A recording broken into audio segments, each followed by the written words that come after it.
What's cracking, cuzzo? What's up? What'd you just say? I said, what's cracking, cuzzo? You keep talking like that, my belt gonna crack on that ass. Oh, you ain't know?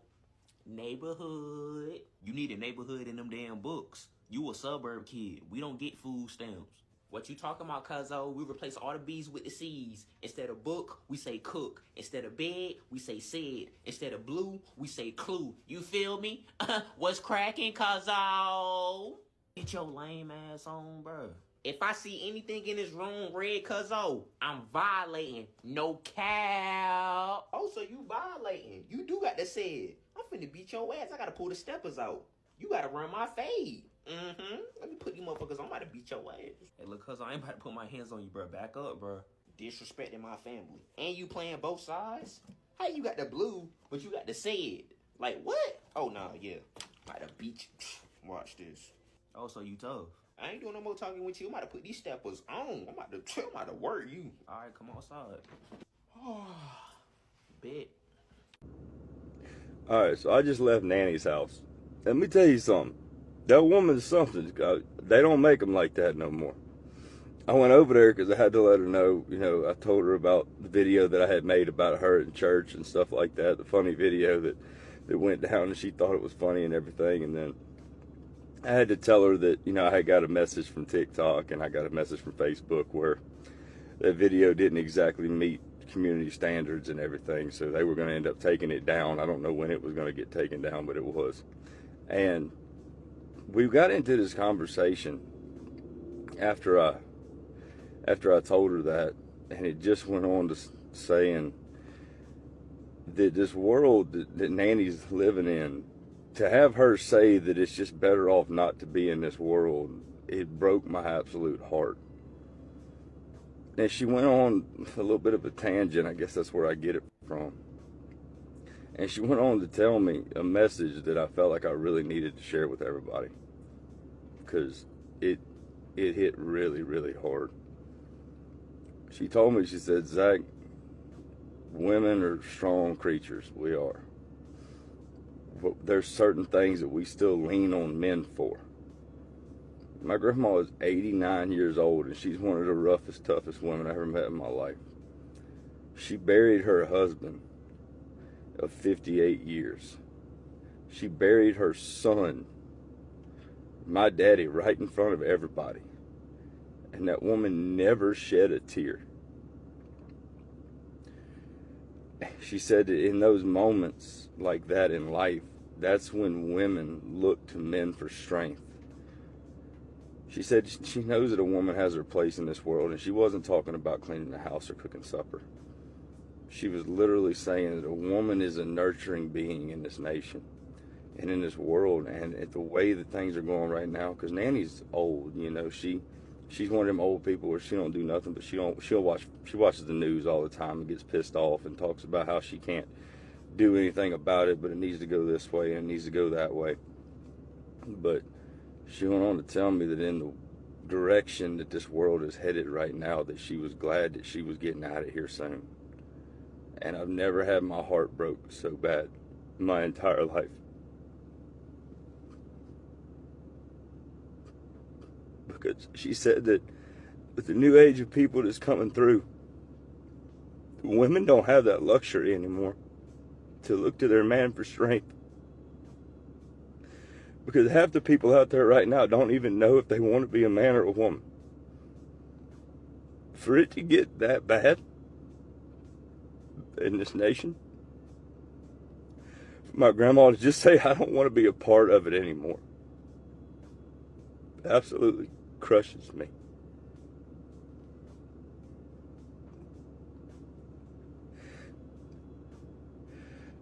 I sponsor a lot of young men in sports, in outdoors, in their hobbies and stuff like that. And the reason that I do that is it didn't come to light. I thought I was just helping them out. The reason that I do that is to try to fix exactly what Nanny's talking about.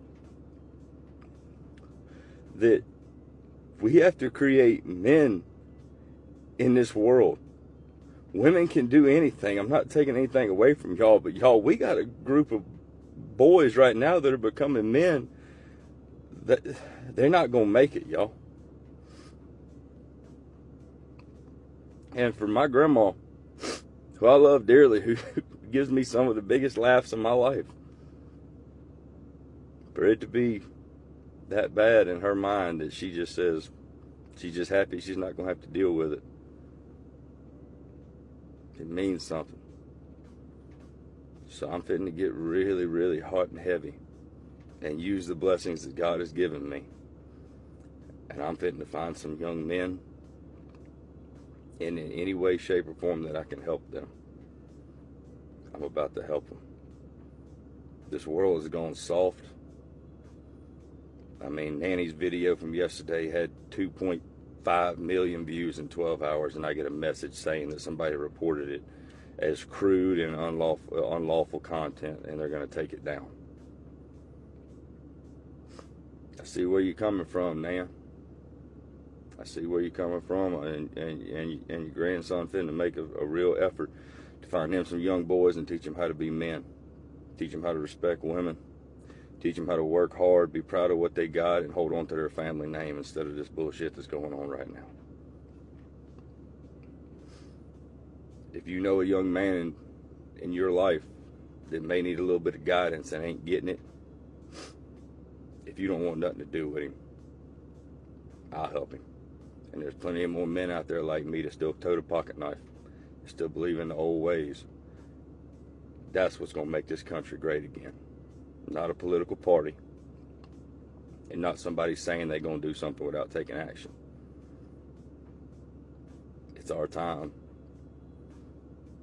because I'm not losing my grandma over this bullshit.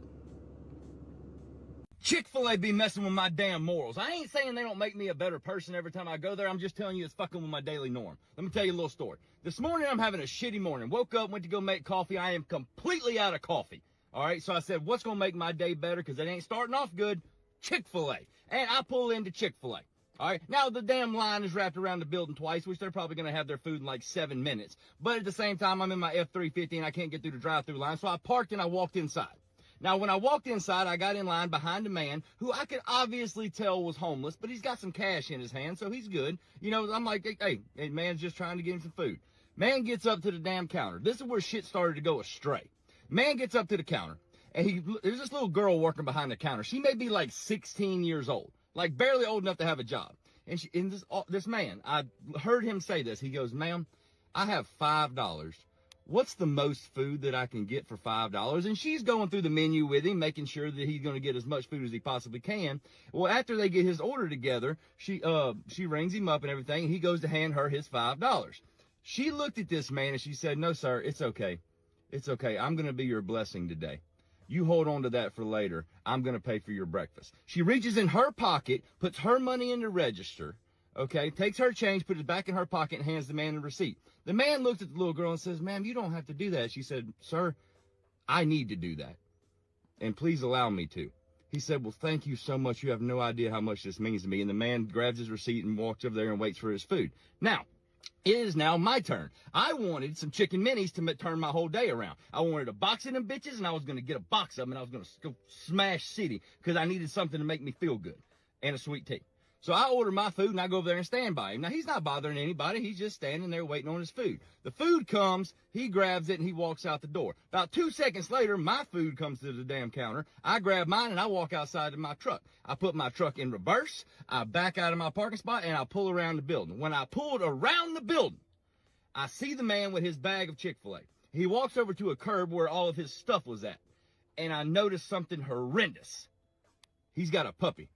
And I watched this man sit down on the curb next to his puppy. He opened up that bag and dumped everything in that bag out and pushed it all to his puppy. Do you realize the type of person, and how rare it is, but do you realize the type of person that it takes to take every ounce of food that this man has and probably used every dollar that he has and dumped it on the ground and pushed it over to his puppy? The only being on this whole earth that does not judge him.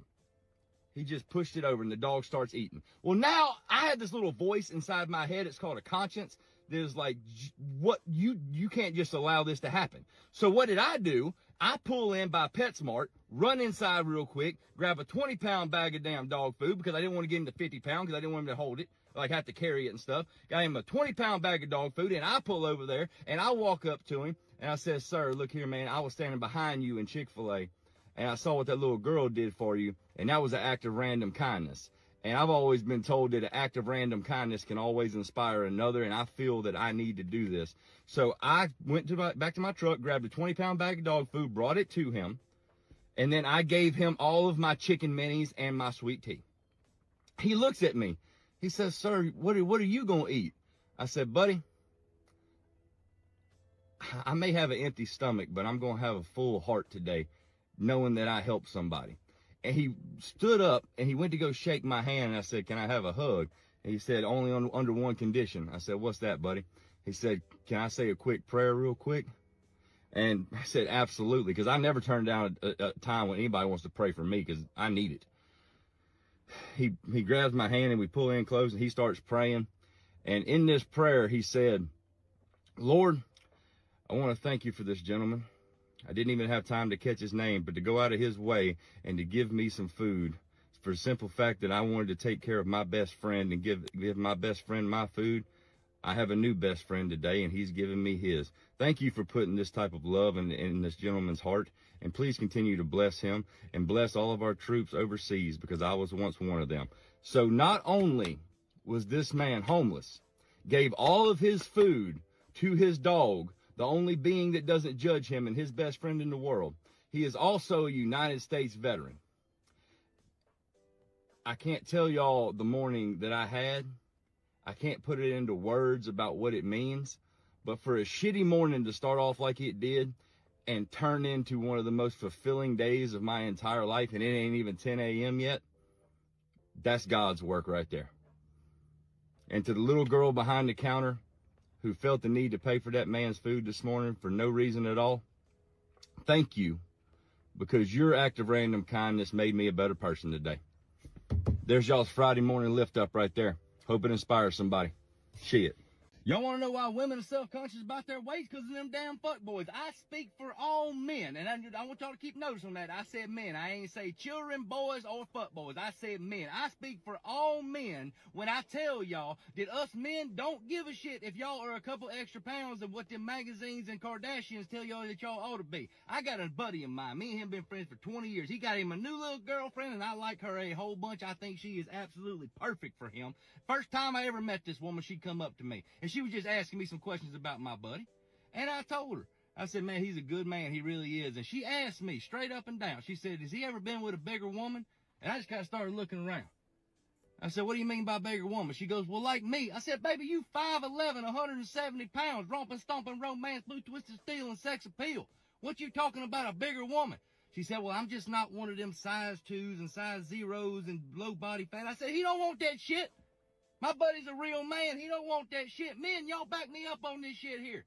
Women, I don't know who fucked up y'all's mindset to where y'all think that y'all aren't worthy of finding a good man because y'all a couple of extra pounds and a couple of extra inches taller than what y'all had originally designed y'allself. Men don't give a shit about that.